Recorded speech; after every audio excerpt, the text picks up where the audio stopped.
Welcome to the 2020 Lumen Prize Winners Exhibition. I'm Madeleine Pierpont, Manager of Partnerships and Development for Lumen Art Projects, the parent company to the Lumen Prize for Art and Technology. Today, I am also excited to be your tour guide through the 2020 Lumen Prize Winners Exhibition, presented in collaboration with Leonardo. Without further delay, let's dive into the metaverse.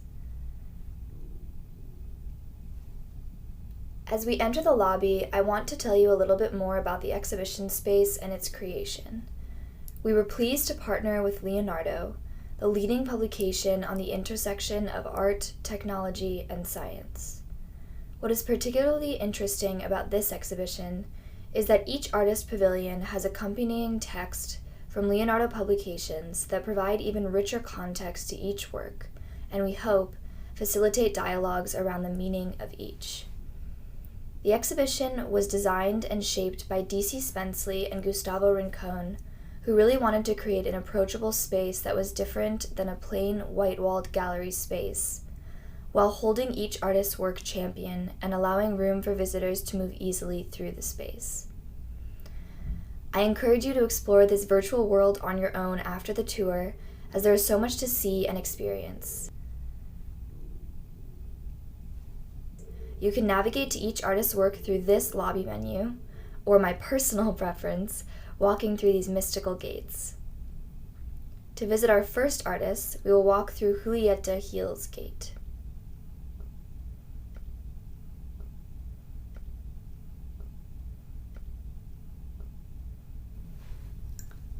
Julieta Gil won the 2020 Lumen Prize Gold Award for her work Nuestra Victoria, Our Victory. Julieta is an artist in the three-dimensional form, whether that be installation, sculpture, or 3D renderings. This work was inspired by 2019 protests that erupted in Mexico City over violence against women. During the protest, women took to the Angel of Independence, not only demonstrating but also putting markings in solidarity with the movement across the monument's surface. Julieta was inspired to produce a recreation of this monument using photogrammetry, because just as monuments are lasting markers of history, literally written in stone, she wanted to create a lasting documentation and archive of this important moment, as the government of Mexico City planned to board up the monument for cleaning, so as to erase the marks that protesters made on the Angel of Independence.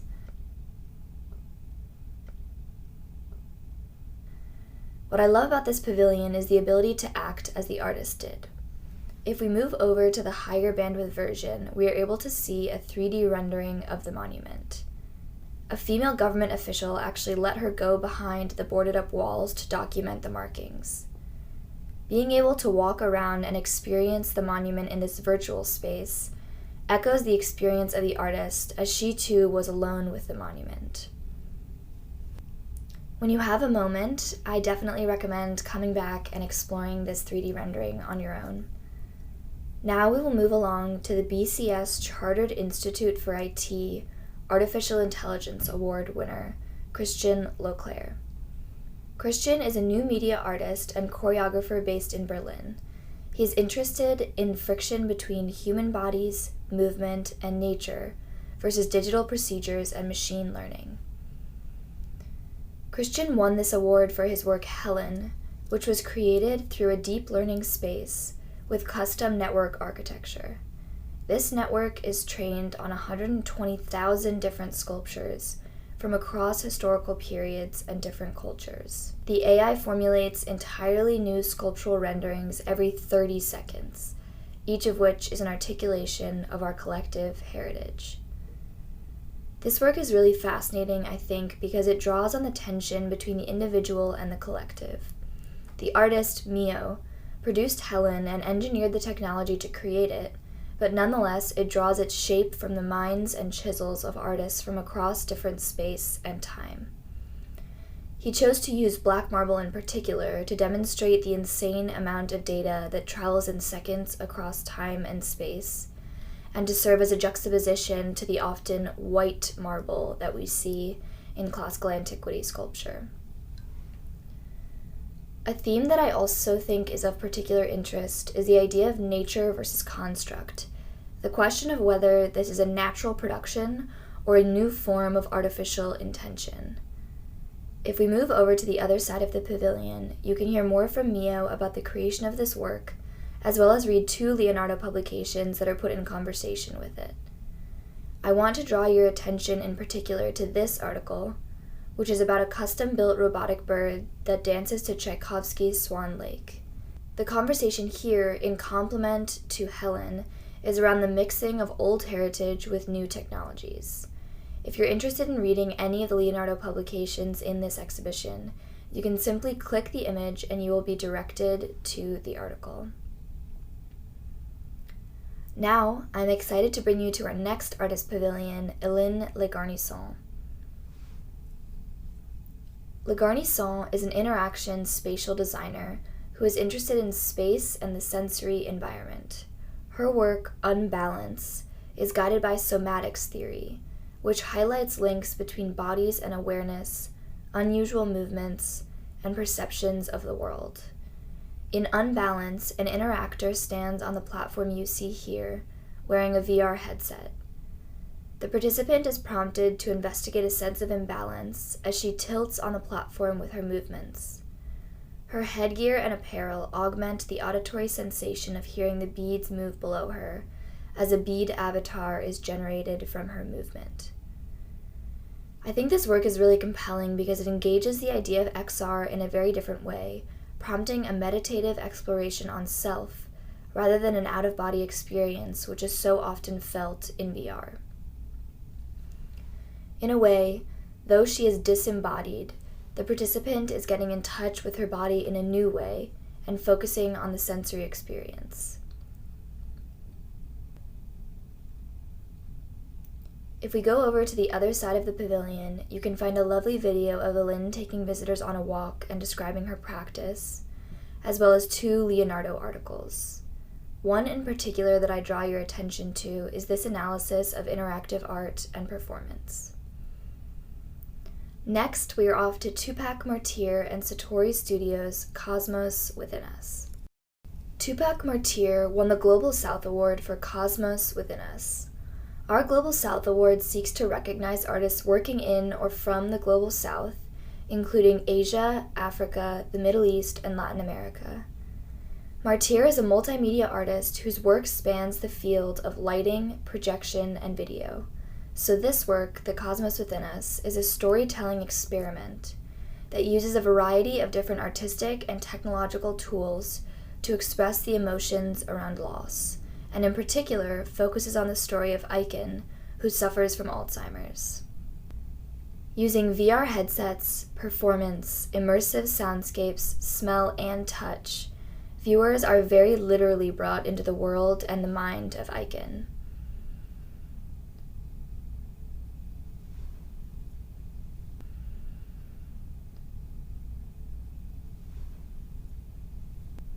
Another interesting layer to this work is that each performance, one audience member is chosen to participate directly in the show, as that person wears a VR headset the whole time.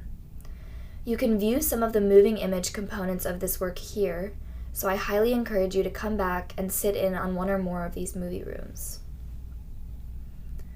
Another interesting element of this pavilion is the story orbs, which allow you to sit inside Eichen's emotion and memory, viewing it from his perspective.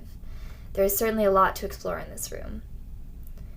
This pavilion is a great example of how exhibiting on a digital platform or within a metaverse provides its own unique opportunities.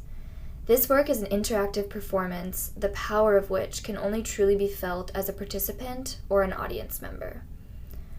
However, this pavilion is an example of how we can articulate themes of the work in a way that could perhaps not be done in the physical realm, like these memory orbs. Now, we will exit memory and enter the radio spectrum with Richard Weigan's work, Hertzian Landscapes.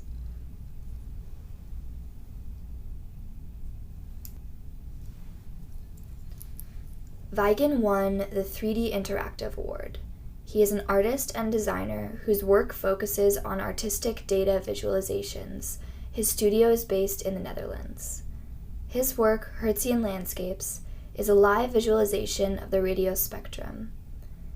Employing a digital receiver to scan large swaths of the radio spectrum in near real time, this work visualizes an electromagnetic landscape.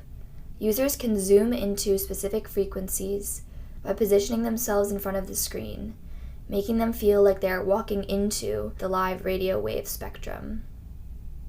This work is incredible because you're able to experience something that is intangibly all around us all the time, but is visualized and articulated here.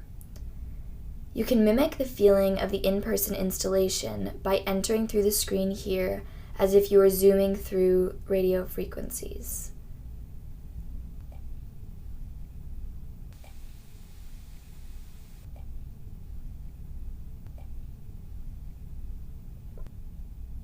If we head over to the other side of the pavilion, you can read 2 Leonardo articles and also hear a little bit more from Weigan about his work. And now, speaking of another artist from the Nordic region, I would like to bring you to the Nordic Award Winners Pavilion. Our Nordic Award seeks to recognize artists working in or from the Nordic region, including Sweden, Norway, Finland, Greenland, Iceland, and the Faroe Islands. Soren Craig won the Nordic Award for De Mille Fleurs. This work was inspired by early Renaissance and medieval tapestry-making practices, in which weavers were obliged to follow the figure designs created by members of the painting guild, but were often able to express their individualistic style in the floral background of the tapestry.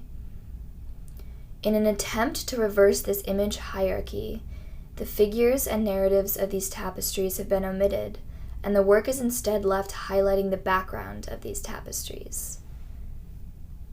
Given certain parameters, the artist's algorithm digitally generates and weaves different patterns like the one you see before you.